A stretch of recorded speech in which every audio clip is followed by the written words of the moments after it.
Kenelle lintu antaa suukon?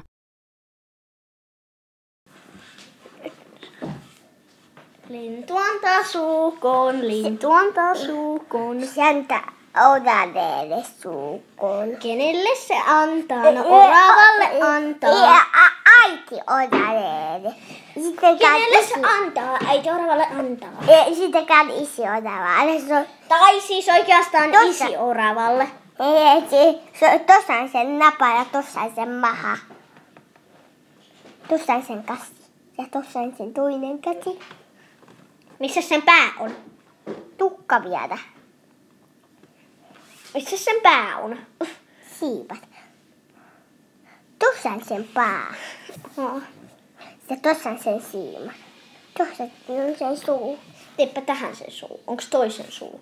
Joo. Toi sitten kadu. Tuossa on juumipunaa. Tuossa sitten on sen nenä. Joo. Ja tuossa on sen suu. Pistetäänkö nyt pois? Ei pistetä. Pitää vielä laittaa tää lintu. Tuollaiseksi, joo. Elikkä tossa on nyt isi orava, toi lintu väritetään ja se lintu antaa suukon tolle isi oravalle. Joo. Niin.